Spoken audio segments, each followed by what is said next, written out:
Hey guys, my name's Khadroth, and today I'm going to be talking to you guys about Ordeal Call and the class score mechanic. In the meantime, though, we actually have a lot of news coming out on JP, so I'm just going to cover all of it with this video and kind of walk you guys through everything that's happening. To begin with, first of all, with the actual commemorative campaign, we got a new banner, and again, obviously people are calling it bait. It's still a really good banner full of units, but yes, you pretty much know that you're going to be getting stories soon on JP, so I would advise, unless you actually really desire these units, to probably wait and see what's going to happen. But again, you do have another opportunity here to get Nidokris Altar and Kukulkan, as well as Tlaloc here in the background. So it is a really nice banner, especially if you're someone that likes those units. But again, that is what they decided to throw out with us here. Now, they also warned us of the upcoming story chapter, basically the Inner World Paper Moon. And again, don't worry too much about that if you're not to that point in the story. Obviously, avoid any sort of spoilers in relation to it, but this is going to be our first Ordeal Call story, so we do know it's coming. They said mid-June, but we already have the announcement for the JP livestream date here coming in on the 14th, so we pretty much know a week from now you guys are going to be getting a live stream on JP. Expect to have the new story right after that. Again, that's where we pretty much had already been anticipating was going to happen, was probably about a week after the whole Ordeal Call and class score mechanics. You were then going to get the new story chapter. Now, in the meantime, they did actually announce quite a few new campaigns. For those of you guys that logged in on JP, you probably saw that you had a ton of missions complete in your mailbox. I think mine was something on the order of like 550 or something like that missions complete. There's a lot. There's a lot of really good stuff here too, but we're going to kind of talk about it. So again, basically, they're just sort of offering the commemorative campaign for everything here, and you guys can see, just to walk you down through here, they have login bonuses that are going to obviously just give you some nice stuff, including apples and mana prisms here, as well as some foes.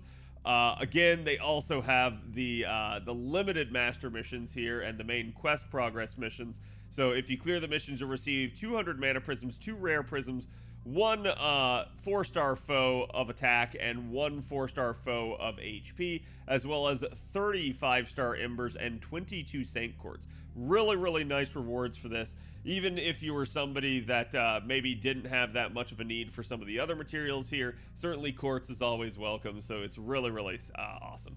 And then obviously, there are limited time missions for completing Lost Belt 7, so for those of you guys that are not caught up, please make sure you do so. Otherwise, you're going to lose out on these. And you do get a rare prism here and 10 Saint Quartz, as well as, again, the copies of the foes. So it is sort of a nice thing in order to be able to do that. Plus, that's going to allow you guys to start getting your storm pods and basically start working on the actual Bleached Earth free quest, which we'll talk about here in a minute.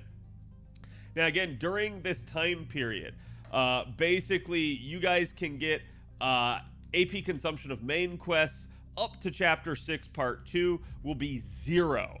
And then basically everything after that through Chapter 7 will be quarter costs. So they're really incentivizing you guys to do story, to get caught up, and they're trying to make it possible for everyone to do so. Let's see, I believe there is also something here that applies to Epic of Remnant. I believe it is also cheap, but I don't remember. Anyways, yeah, so they also say if you've cleared Ordeal Call 0, which is the prologue, that's the way to think about it, that during the follow period, you will also get 2 times great and super success chance for leveling all of your servants. So this is a conditional 2 times great and super success chance. You have to have cleared up to that point in the story to be able to take advantage of it, but I do think it's actually really nice in that regard, because it's sort of just another incentive for people to get caught up and for people to actually maintain their accounts. So I'm okay with it a little bit. I understand newer players will be, you know, a little upset about not being able to get that, especially if people are stuck in Lost Belt 7. In fact, that's what I think they should have done, is they should have made this for people that were, you know, at least up to like 7.2 or something. If you had completed 7.1, you could then have access to this. And I think that would have helped a little bit more people that are maybe stuck. But certainly this is still a really nice thing and a really nice incentive to get the story done. And then also, if you've cleared Ordeal Call 0 again, so the prologue, you also have the AP consumption of Ember Gathering at half cost. Now, not all Ember Gatherings are available. They didn't do anything like that. But again, whatever Ember Gathering is available that day will be half cost during this campaign. So that is another nice incentive for people to get the stuff done. So that way they could grind 5-star Embers if they wanted to. Now, again, basically from here, they start to talk about the actual commemorative campaign and the class score mechanics and everything at play here. So we're going to go through this now, and I'm going to kind of read it to you guys and talk about it and give you my 2 cents as to how the system works from what I've already experienced and from what I've heard people saying. Basically to give you guys a crash course on the Bleached Earth system. So essentially, you guys are now going to get storm pods. These storm pods can be held up to 9 at a time here. So there is a maximum finite amount. You can get 3 per day from login bonuses. So again, that's the big thing that you guys need to be concerned with is you're going to want to do these on a daily basis. Certainly you don't have to do them every day, but if you go more than 3 days, you're going to cap out and you're not going to get any more storm pods. So you're not going to be able to move further or basically be able to unlock as much on the actual class score. And that's the big thing that you guys want to understand about this. So again, you are going to want to get these storm pods as frequently as possible and make sure that you don't cap out on them. But I think this is also a way of sort of getting the player base to play a little bit more actively. I think this is something that they had probably noticed was since giving out blue apples, there were just periods in time where the game basically became dead to the player base. And so I think this was a way for the devs to say, okay, maybe we're going to retract that. We're going to give you some leniency here, but you do need to do this every couple of days. So please continue to play our game. So that is a big thing. I was talking with a lot of people as to why I thought that was, and again, as to like how the class score system is going to work. So I do think it is going to be something you guys are going to want to get into, but obviously people already have very interesting opinions on class score. So we'll talk about that here in a second. And again, they said the login bonus will be distributed at 4 o'clock each day. I believe that is the normal login reset for JP, so that's perfectly fine. Added missions get get items used for class score, and missions that are conditions for unlocking Tor locks to master missions are now added. So again, in order to receive the rewards here, it's saying basically, you know, where to go and everything, but essentially you've got a list of missions here, and what you're going to get from this is basically all the materials that you need for the actual class score system. So you can see you do need the Polar Star Torch to unlock some Tor rocks that'll be available in future upgrades. So as of right now, and I'm going to talk about that when we get to it, there is no actual extra class score. They do exist, we can see them, but you can't use them. They're not available to you yet. So I do think that's kind of what they're basically telling you here is future updates are going to add more of these items, and they're going to basically unlock other stuff as well into the future. So don't worry about it too much. It's all going to come eventually. But again, you guys can see basically they're telling you to actually, like, you know, work on your account with some of these missions. Understand this is Google Translate. It's not going to have the best stuff, but it's basically telling you to level up your units, to ascend them, to basically to bring them the stuff. So it's really good in that regard. And again, you're going to get Starlight Sand from that. And Starlight Sand is going to be used on every single one of the nodes in the class score system to upgrade your entire class. So you're going to want a lot of Starlight Sand. I believe the number that I was told is something about like 6,600 or 6,680, I think it was, in terms of actual Starlight Sand for each class score. And again, that totals over like 40,000 Starlight Dust just for the available class scores in the game at the moment. That is going to take a lot of time, because for those of you guys that haven't seen, your missions that you can repeat give 10 Stardust. So that's something that obviously, yes, that's something you're going to have to grind out, but I do think there's going to be Obviously, this stuff given out from other sources. For starters, you can get them from the challenge quests, and I'll talk about that in a little bit. And you can, you'll probably get them from actual social, from the actual story chapters coming up. So for those of you guys that are caught up into the story and able to access this system, there will probably be future methods that are made available to you. I don't know whether or not they're going to tie this stuff into events because of that restriction. They might put it into events that would be locked behind Ordeal Call, but I'm not entirely certain that they're going to put materials like this in events that are not locked behind Ordeal Call, because that would allow people to basically pre-accumulate, but they still might, because I think some of the people can, for instance, have some of the missions done in order to have the stuff. So it really just depends. They may do it. We'll just have to wait and see. But again, obviously, you're going to want to get as many of these missions done as you can, because it's just going to get you more of the Starlight Sand, aka Stardust, as I keep calling it, and more of these unlockers, essentially, that you're going to want. Again, yeah, there are additional missions that are conditions for unlocking the Torok. So some of these sorts of missions are going to be required in order to get some of the unlocks.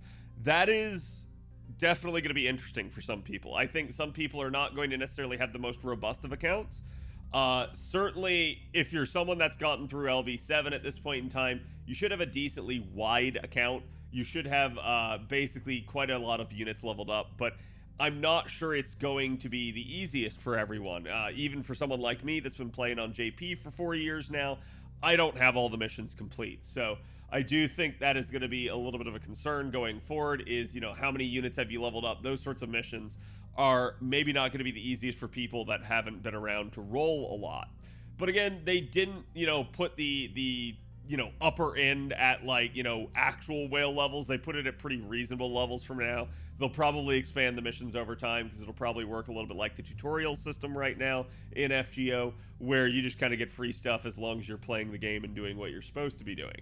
So that is probably what they'll do into the future. But again, and you can actually see here, this is basically a diagram of how it looks in order to unlock something, and you can see there is one of the quote-unquote mission requirements and where it would appear if there were a condition on it, right?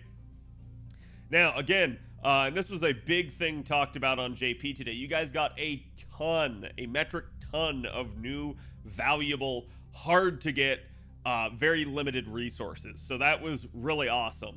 And again, they basically talk about the mission features here and say that, again, the Torlock release conditions are fulfilled when you clear a specific stage for the mission and that sort of stuff. So again, it's basically they're telling you increase the total bond level of servants of the corresponding class to a certain value or more. So try to work on your bond for all of your units. One of the big ones is bond 6. That's what they're really trying to do. And then again, from there, it's increase the total level of the corresponding class to a certain value. So again, try to level up all the servants of that class. This is saying, like, hey, if you're trying to do the Saber class score class tree there, and you're stuck and you're going to have a mission requirement in order to unlock one of the nodes, it's going to be bond up the units of that class, level up the units of that class, that sort of stuff, right? So it'd be telling you to level up your Sabers and all of that. So again, and then strengthening the skills of servants of the corresponding class more than a certain number of times in total. So again, it's basically just forcing you to actually work on your account.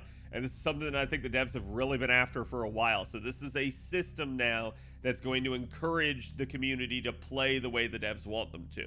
Now, I've talked about this for years and how honestly, there are some events and mechanics already in the game that really do incentivize you to have a wide account rather than just a tall account. And what I mean by that is leveling up a lot of your units rather than just hyper focusing on a few.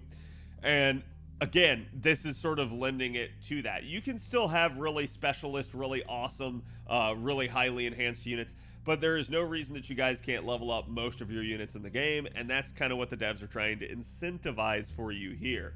And that's a lot better than basically them using the stick on you and saying you will level it, kind of like they did in LB7. So this is a little bit more carrot than stick here. It's a little bit more, hey, look, we're going to give you rewards if you do it. But yes, there are going to be unlocked conditions for some of the class trees. Now, again, they do mention basically that the extra class missions that include Ruler, Avenger, Moon Cancer, and Shielder, and the missions that include Alter Ego Foreigner, Pretender, and Beast will be added. Missions for these classes differ from non-extra class missions in terms of number of times required to complete the rewards. So essentially, you know, the mission to complete, you know, like let's say a certain amount of sabers to bond 6, right, is going to be the same as the mission to complete a certain amount of archers to bond 6. But what they're telling you here is that the extra class missions will not necessarily be the exact same amount. And that's a perfectly fine warning because, again, some extra classes obviously don't have a lot. For instance, Shielder, well, there's only MASH, so you assume as long as you've taken care of MASH, you'll fulfill all the requirements for Shielder. But that will be a concern for some people if they maybe haven't leveled up units or skilled them up or bonded them. Again, it'll remain to be seen. So, basically, again, they're kind of just showing you as well that this is where you guys are going to also get teapots back here. I did see a lot of people saying that this is why they think they added teapots. I'm not so sold on that yet. I think the teapot system is a really interesting one, really intriguing, especially because it's limited in time. And for those of you guys that don't know what teapots do, they basically increase the amount of bond you get from a run by 50%. So they're really good, but unfortunately, due to their time-limited nature, they're sort of prevented from being too powerful. And honestly, I think the way most players originally got and used the teapots were, you know, trying to quickly bond a unit that they wanted to work on, trying to get a unit that they love to higher bond levels so that they can unlock more coins, you name it. I don't think people were sitting there necessarily going around and like evenly applying it to try and get all of their units to bond 6. Bond 6 is something that I actually did strategize with for a period of time there, mostly to get coin unlocks for like mana loading and stuff. Because again, if you have NP1 of a limited SSR, or really any SSR at that point, you're going to have enough then if you bond them to 6 to actually unlock their mana loading. So there was a reason to take a lot of units to bond 6, but I don't think the majority of players thought that way, nor do I think the devs assumed people would think that way. So again, I'm not entirely certain that this is what the teapots were for, but certainly it helps. It does help to have this because this can accelerate things. So you might want to start thinking that way now. You might want to start using your teapots to get units to bond 6. And again, they're basically telling you in order to commemorate the release, limited time missions will give you 12 Saint Quartz, and again, 30 5-star Embers, 12 Teapots Stargazing, and 100 Starlight Sands. And basically, it's just about the completion of free quests on the blank Earth free quest area there. So, again, in doing so, you guys are just going to get a ton here, and that's why you guys are just really going to want to do these. So, make sure you're doing the Bleached Earth quests. There are a couple other reasons to do it. I'll get into that when we get to that section, and they're going to kind of talk about it here soon. But again, do understand too that I believe these are limited missions, so do them sooner rather than later. For those of you guys that aren't caught up yet, this is another reason to get caught up. This is another thing you will miss out on if you're not actually able to do the stuff yet.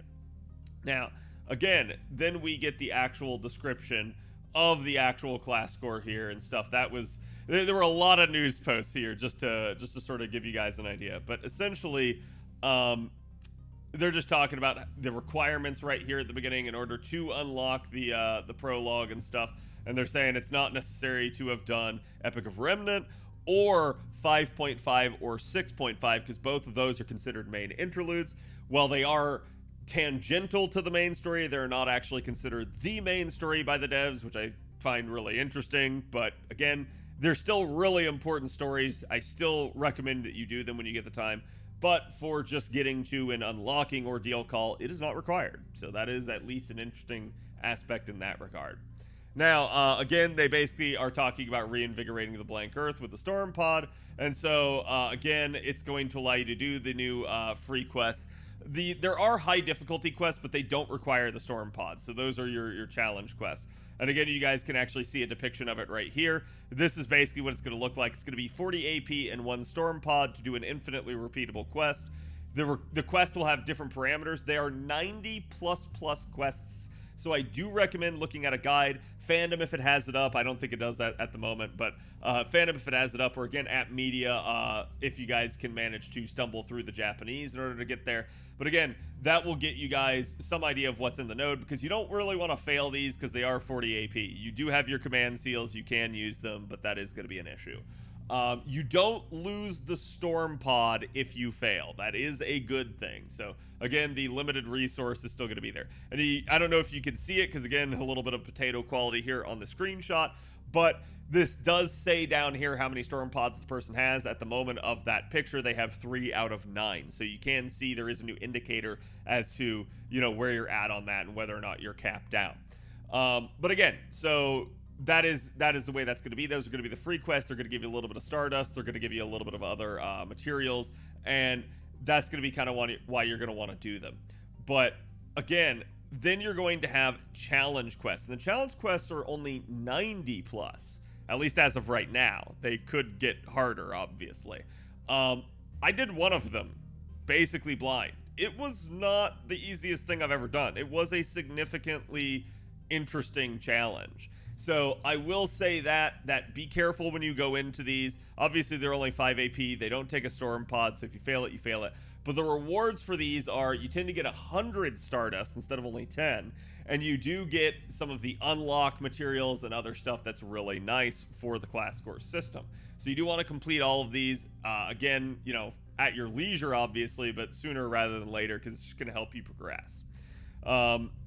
Again, there is a new mechanic. You get the globe here. In fact, I'll go ahead and actually, well, no, I don't want to ruin it with the transition here. But again, you do actually get to sort of rotate around the globe as you're doing the free quests here, and you can do it either by clicking and dragging your finger or by touching the arrow keys down here in the bottom right.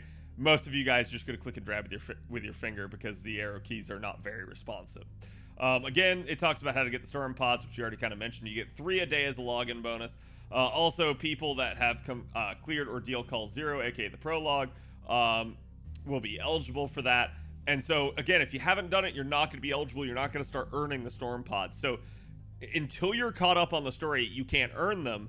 And then once you can earn them, you can't go 3 days without using them or you'll cap out and lose them. So it's, like I said, it's a mechanic to try and keep you playing the game. And again, you can have up to 9 right there is what they're telling you right there. And so essentially, once you get to the point where you're at reset and you would get more, you'll just lose them. That is the issue. You won't be able to receive any sort of excess. Now, let's see here. Right, yeah, so all of this is for the class score system, and this is where they're really talking about it. Again, pardon the Google Translate, because it is going to have some weird terminology here. I'm going to try to process it as best I can for you. But again, there are a total of 9 class scores is what they're saying here. And that's 1 for each of the main classes, and then 1 for each group of extra classes. So you'll have an extra 1 and an extra 2. Kind of like you do basically with some of the other stuff. So again, right now the extra classes are not available. You can't access them, you can't do anything with them, but you can access the main 7 classes. Now, there may be some logic as to which class to go after first.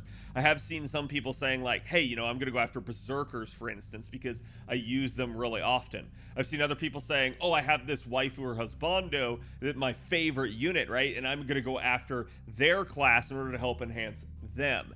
And that's certainly something that can be done as well.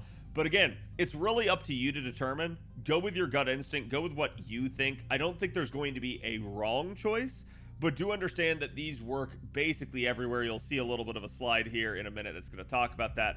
But again, the upgrades and what they give are rather limited. I actually talked about it on my tweet there, that you do get some really nice upgrades, but most of it deals just with carding.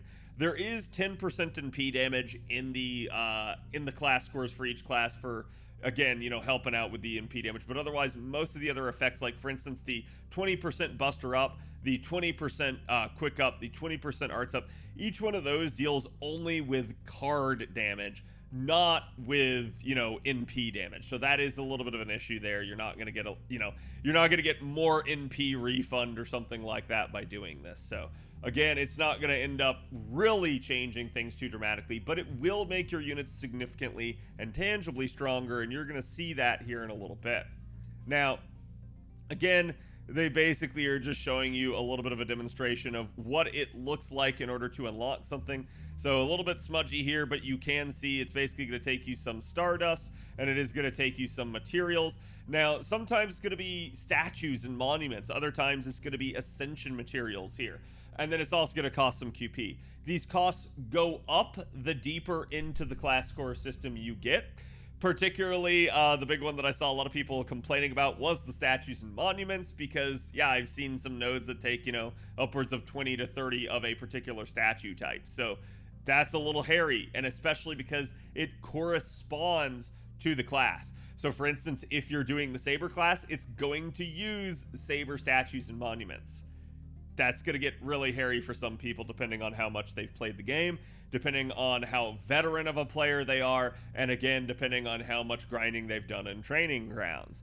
That's going to be the big issue that I think a lot of people are going to run into. They're either going to get bottlenecked by Stardust, or they're going to get bottlenecked by their own material needs. So that's going to be a little bit of a problem there. Now, again, in addition to QP and existing materials, the new Starlight Sand is required to unlock the sign. Each one of the nodes they're referring to as a sign. So a node that gives Buster up is a sign in their idea. So again, it can be obtained by completing quests on the blank earth. They don't really say much else here, but like I said, I would expect that you're probably going to be able to get Stardust from the story and maybe even from events. Because as of right now, the pacing for just this, from just the free quests and challenge quests that are available, is abysmally slow. I cannot see anyone completing a class score anytime soon.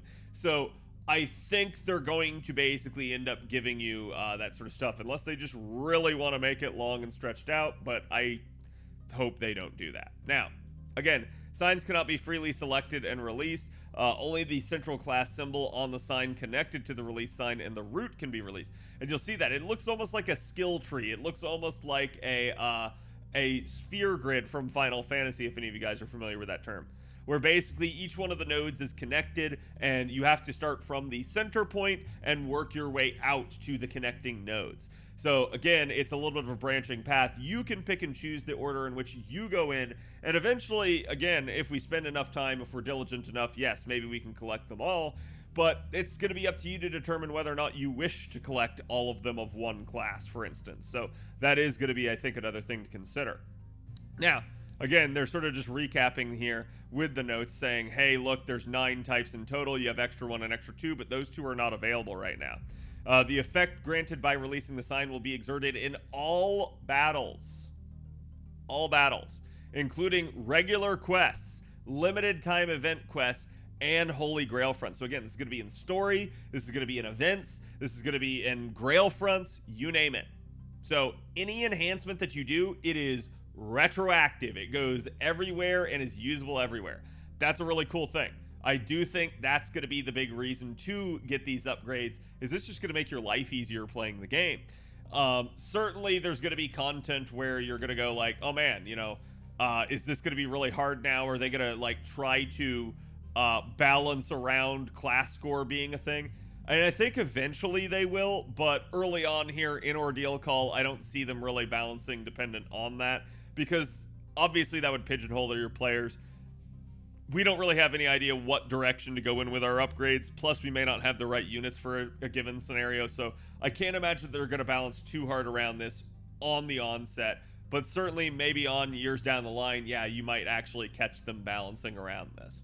So again, they talk about how extra 1 and extra 2 class scores will be added in future updates. I did see one of my mods basically had a very interesting take on this, and they were saying that this kind of sort of proves that right now they've maybe imbalanced a little bit of the extra classes here lately, and that by holding back the extra class scores until later, they're sort of giving the main 7 classes the opportunity to improve themselves out ahead of that. We'll have to see how far we're able to even get before they release the extra 1 and the extra 2 classes, but I do think it's a very interesting take at bare minimum, and whether or not you agree with it is up to you. But again, it is an interesting thing that only the main 7 are available at the moment. So again, only the class score effect released by the supporting master will be given to the support servant. Only for the effects of command spells, the class score effect released by the master who borrowed the servant is applied. So Allow me to explain. Whenever you put a unit up on support, if you have done the class score that enhances that unit, it will gain the benefits. So the support unit will use its original master's class score for effects. That's going to be really nice. However, there are class scores that apply when a command seal is used. In those cases, the actual master currently using the unit, his class score will be what applies. So those command seal ones are going to be from the existing master, not the support master who you took the unit from. So keep that in mind, but again, it's not too crazy. As for the 3-star Henry Jekyll and Hyde, the class score effect of the assassin class is given before activating the MP, and the class score effect of the berserker class is given after activating the MP. And the class of the assassin class is given, all score effects are removed. So again, because Jekyll and Hyde changed their class on the initial MP, they're just saying, hey, look, before the NP, the assassin class score is what would apply. After the NP, it's going to be the berserker one. Pretty logical given how that unit works. Now, again, you guys can see here a little bit of a picture of how the diorama is displayed. You can actually access this at the bottom of your enhancement menu, not the DaVinci shop, the enhancement menu. It's literally down there beneath the wardrobe area. So again, it's down there and you guys can actually go look at it if you're playing on JP and you have it unlocked. But it is a really interesting and cool looking system. But again, you can see they've sort of built it in a circular way here, and they've got room for extra 1 and extra 2. Obviously, they could expand on this if they needed to, but I don't think they're going to expand on this anytime soon in that regard. I don't think you're going to see new groupings, at least as of right now. Now, again, they talk about unlocking the Turok, so some signs are beyond the route blocked by a Turok and cannot be released in early stages. In addition to clearing certain missions, the new item Torch is required to unlock the Turok. And you guys can see here, they sort of talk about all the torches and sort of show it to you. But you can see the lock is actually indicated by a lock on the node, so you're not going to be able to access it, and that's going to be the issue that you'll run into. Again, they basically just talk about, hey, here's when you guys can expect the first trial and all that. Some of the other news was we got the master level increase to 170 finally. This has been a long time coming. For those of you guys that obviously are already at 160, congrats, you now have more stuff to do. For those of you guys that were not at 160, you have even further to go. So that is going to be a bit of an issue. I haven't seen what the rewards for this are yet. I'm going to assume it's just more friend slots and probably, you know, another point of AP and party cost when you reach max level. So it is what it is. They also put in a note here about Mash's Noble Phantasm being strengthened. This had already happened as of Lost Belt 7, so I don't really know why they actually talked about it again. In fact, when you hit the click here for details, it takes you to the Lost Belt 7 page. So it is what it is. I don't really know why they really wanted to call attention to it too much. But again, that's that right there. Now, again, I don't often do this, but I'm going to give a shout out to another content creator. For those of you guys that don't follow him, please go do so. It's Kon, aka Nikon01 on Twitter here. Kon is one of the foremost Japanese guide makers. He's actually where a lot of the NA people get their stuff from. And again, he basically has already done the legwork to figure out what each one of your Bleached Earth free quests can drop and give. You guys can see every single one of them is going to give you 2,000 bond and basically 10 Stardust per clear. And then depending on the node that you run, you can get either gems, statues, or again, Ascension materials, or even QP. Now, don't be surprised to see more get added to this over time. They may add more free quests, they may add more challenge quests, who knows, right? But again, that is what it adds. And then Khan also did the legwork already today to basically add up all of the material requirements. And you guys can see, again, there's the 6680 number of Stardust that I was telling you about earlier, as well as all the requirements just to complete this one class. So I believe this one right here is the Saber class, and you can see what each one gives. And I believe each one basically gives the same thing. So it's 50% attack, extra attack up. It's basically 20% of each of the card types, but it is just carding damage. Again, it's 10% for basically all forms of crit damage, and then 20% buster crit, 40% arts crit, and 60% quick crit. So they do kind of at least adjust the crit parameters for the differences between the card types. I found that a little weird that they did it only there and not over here, but you know, maybe they were worried about imbalancing the units. They didn't want to make quick too strong. And then you end up basically with 10% NP damage, which again you can see he basically highlighted in red as being really good. Same thing with the crit damage. These are going to be really strong ones because they apply to everything. Now, here's one of the things I'm going to point out. There's also 50% star gen. Low key, I think it's just star gen. I don't know. I'd have to look into this more, but if it is, that actually makes it pretty decently strong because that probably means it applies to everything. If it is just carding star gen, that's one thing, but hey, that is really, really a good thing potentially. But again, I do think your primary focus is going to be the two that he highlighted, and that's going to be NP damage and crit damage. And then certainly there is the conditional, if you pop a command seal on a unit of this class when you have these unlocked, you can get up to 50% attack and defense up for the unit. That's really strong in the right circumstances, but, you know, logically you don't want to have to be in the circumstance of having to pop command seal. So it is what it is. But, yeah, that is a really, really interesting one. And again, just to kind of show you guys here, looking at this, this is now the Archer and Lancer ones here. And you can see, again, it is all the same exact stuff. So it does not really change at all across any of them. The only thing that changes is the material requirements. And this is going to be a little bit of a concern because as you guys are going through, you guys are going to be spending up to 120 AP a day doing the Bleached Earth free quests. While that is really nice, you obviously have the concern of, hey, you know, that's almost half my AP for the day getting spent on these quests. And I already showed you what they drop. They're not dropping all the materials in the game. So for those of you people that are deficient in some of the materials, you're going to have to look to other lucrative ways of doing it, right? You know, you've got pure prisms that are out there, but you're also going to have to start just actually grinding your free quests for those of you guys that have been making blue apples constantly. That is something I think they're trying to curtail. They're trying to turn blue apples into more of a emergency thing rather than, hey, you need to use this all the time because the game is boring and there's nothing to do. They're giving you something to do, something long-term to work on. Honestly, the class score system is a lot of what the goals and aspirations of the append system of grailing to 120 should have been, if not for the crazy and ridiculous stance that the devs have with coins. Hopefully we get a coin fix somewhere into the future, but that is kind of the issue, is with those systems, coins often prevent the player from being able to go as far as they would like or from being able to do what they want with it.